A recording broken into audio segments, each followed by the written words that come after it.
यात्रा कसैको लागि यात्रा जीवनको व्यस्ततालाई छोडेर स्वतन्त्र हुने बहाना हुन सक्छ भने कसैको लागि जीवन बाँच्ने आधार।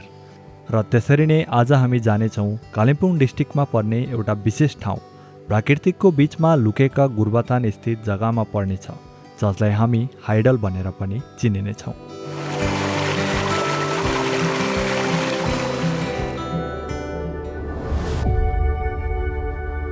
सो हाई गाइज, आज चाहिँ हामी निस्केको फेरि विकली घुम्नु लागि।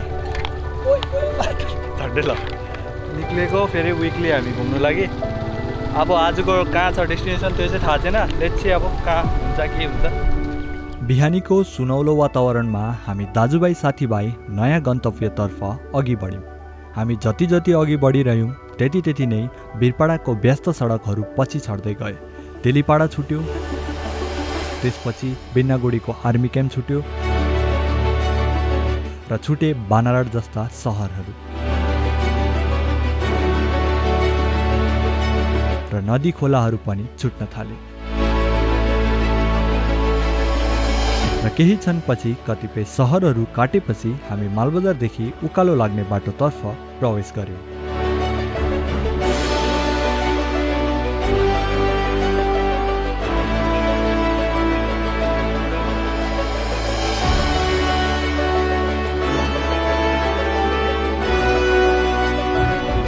सहरी परिवेशबाट बाहिर निस्केपछि साँच्ची नै स्वतन्त्रताको अनुभव हुन जान्छ। सायद यात्राको अर्थ नै यही हो। भर्खर ड्रोन उडायो होइन, ठिकठाकै आउँदैछ क्लिपहरू। लेट्स सी अब हेरौँ।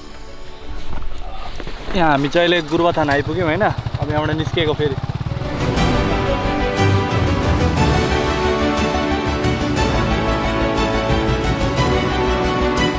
एक्सपिरियन्स के भयो भन्दाखेरि हाम्रो साथी शुभम साथीकोमा चाहिँ लाइसेन्स रहेन रहेछ। त्यही भएर चाहिँ 5000 फाइन हालेछ र हामीले 500मा मिलाउन सफल भयौँ। र केही क्षणमै हामीले गुरबथान प्रवेश गर्यौँ। र त्यसै गरी अघि जाने बाटो भने गुरबथान पिकनिक स्पोटदेखि ओह्रालो लागि फलामको ब्रिज पार गरेर जानुपर्ने हुन्छ।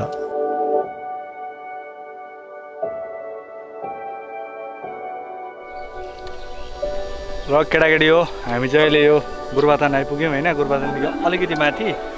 अन्त अब यहाँबाट चाहिँ जाने, तर जग्गा चाहिँ कसैलाई ठ्याक्कै थाहा छैन। हाम्रो पवनजालाई मात्रै अलिकति जग्गा थाहा रहेछ, तर पनि लेट्स सी अब के हुन्छ। डाँडै ठिकानामा पुऱ्याउनु हुन्छ कि हुँदैन हेरौँ। हामी हरायो भने चाहिँ पवनजाको गल्ती।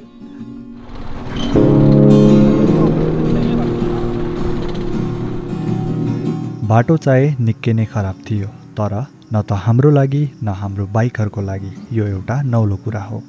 बाटो कच्ची नै भए तापनि वरिपरिको दृश्य निकै नै मनमुग्ध थियो।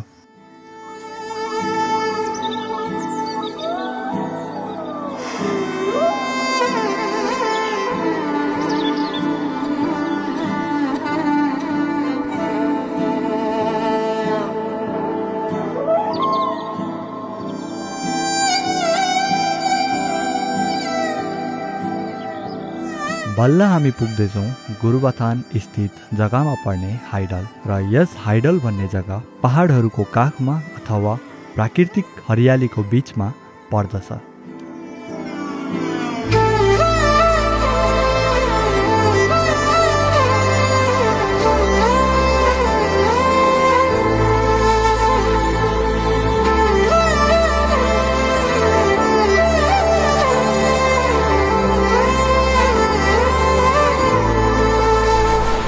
हामी चाहिँ टक्कैले जग्गा आइपुग्यो। दामी रहेछ जग्गा चाहिँ, तर हाम्रो केटाहरू चाहिँ डुब्छ। यो मेन जग्गामा खेल्यो भने चाहिँ सबैजना डुब्छ। यहाँ केटाहरूको यहाँ वान प्याकहरू।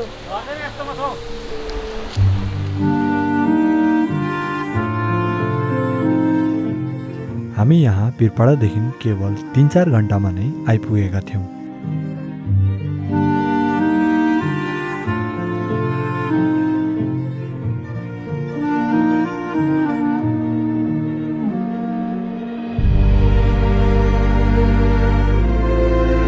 र यसरी नै बिस्तारी बिस्तारी गरम छिरेका हुनाले हामी साथीभाइद्वारा बनेका यस पौडी खेल्ने प्लान आज सफल हुन गयो।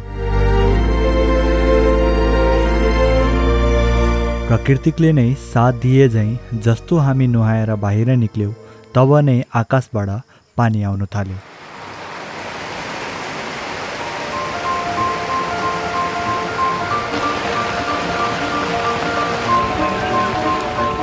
र आश्रयको निम्ति हामी नजिकै एउटा पसलमा गएर आजको बातचित साथै पेट पूजा नि गर्न थाल्यौँ।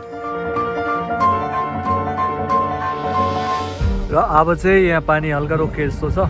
अब चाहिँ हामी निस्किने। अन्त अरूको ग्रुपको केटाहरू पनि यहाँ रहेछ होइन। टक्कै जग्गा चाहिँ ओभर दामी, एकदम शीतल पनि, नुहाउनु पनि दामी थियो होइन, एकदम सफा पानी। अब चाहिँ हामी निस्किने यहाँबाट। सबै नुहाइदिए भयो, हल्का पानी परेको थियो। अङ्कल गएको बाई हुन्छ चिनिरहेको छु। त्यता घाम लाग्नु थाल्यो। अब चाहिँ टक्कै पानी पनि रह्यो, अब घाम लाग्नु थाल्यो। अब हामी निस्केको पनि घर हो, बेसी खेल्नु पनि हुँदैन, बेसी अनि भिज्नु पनि हुँदैन। जग्गा देखिहाल्यो दामी रहेछ।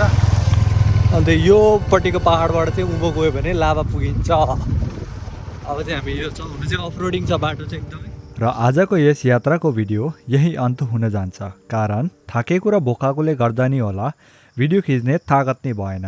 र कृपया हजुरहरू यतिमै सन्तोक गर्नुहोला। म सुशान्त छेत्री चाँडै नयाँ भिडियो लिएर आउनेछु। धन्यवाद, फेरि भेटौँला।